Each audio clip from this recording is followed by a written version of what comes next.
How do you express relocation loss?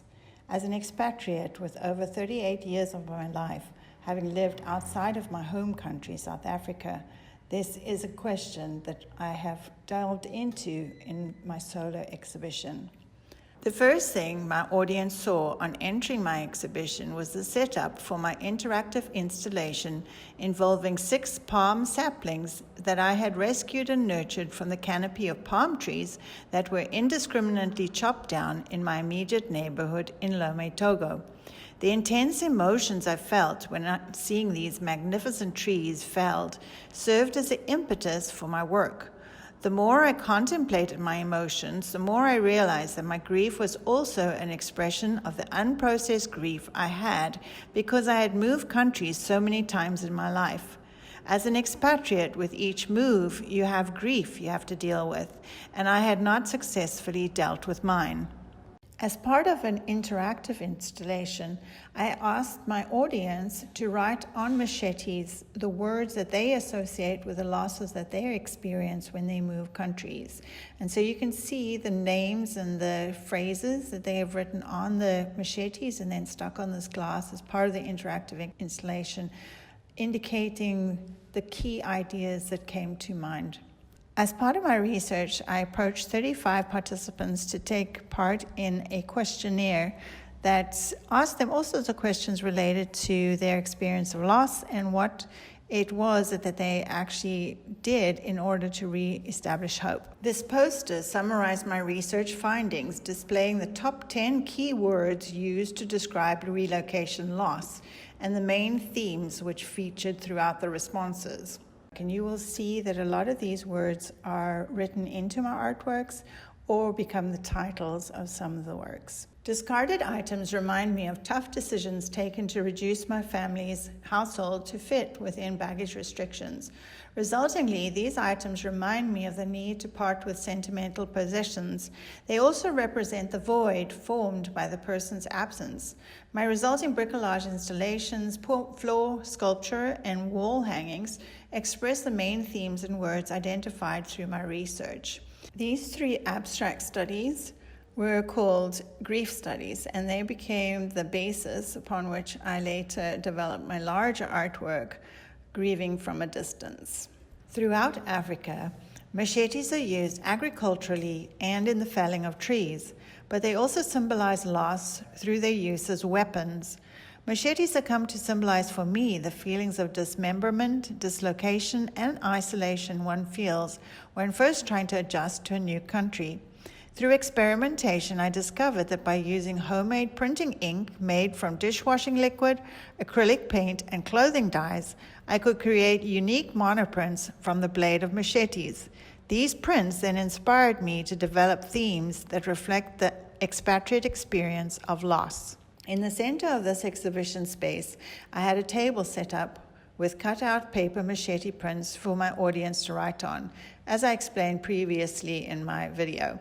The table is relatively empty at this stage, as most of the machetes were already on the glass. The series of 5 machete prints on this wall are based on some of the key words that came out of my research: time, friends, tearing apart, self-identity, and living as a knot. Knot was one of the words that was very interesting because people would describe themselves as not being part of the community or not belonging to the country or not feeling comfortable when they went back home to their home country. My installation, Home, references the difficulties and fragility that one feels when trying to establish a home far away from your own home culture, climate, and language. The mosquito screen reminds me of our family's visits to indigenous villages in the Amazon jungle when we lived and worked in Puerto Ayacucho, Venezuela. The cap references the idea of home is where I hang my hat. The 4 bricolage artworks adjacent to the home installation speak of the need of many expatriates to process PTSD because of armed conflicts or robberies, whilst trying to ensure that all your family's necessities are provided for. For children, dealing with violent realities sometimes involves becoming absorbed into an active and fun-loving international school environment. This artwork reminds me of the water gun fights we used to have on the last day of the academic year in my previous school in Montenegro. My connections and dislocation diptyque represents the cyclical patterns of leave-taking from an overseas placement and settling into the next post. Connections expresses the dendrite-like interpersonal connections that you form between colleagues, locals, and newfound friends, and the necessity to memorize new locations, cultural practices, and languages. Dislocation expresses the devastating feeling when the wheels of the airplane leave the tarmac for the last time. The knowledge that you will most likely never return to that country and the people you hold dear is gut-wrenching. In response to the news of the unexpected death of a friend of mine in Montenegro, I created Grief from a Distance. Having to grieve from a distance was reported by several of my research participants as being extremely difficult to process emotionally, away from a support network of fellow mourners. Unchecked poverty is reminiscent of Ramir Bearden's Rocket to the Moon. The irony remains of the extravagant amounts of money invested in space travel when West Africa is ravished with unresolved poverty and underdevelopment. Chaotic traffic expresses my reaction to seeing lethal motorbike accidents whilst traversing the streets in Western Africa.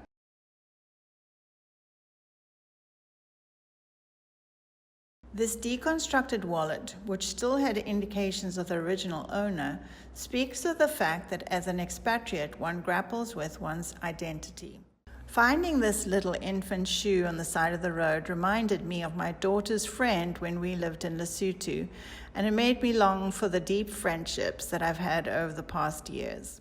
The mini prints standing along the top of the bookshelf were created by rolling a brayer of handmade printing ink over boiled palm fruit. The act of deliberately applying pressure to the delicate palm fruit reminds me of the extreme pressure and stress expatriates are under when they transition. However, the bright bursts of warm yellows and oranges remind me that distress and hardship can be transformed into opportunities for hope and emotional growth.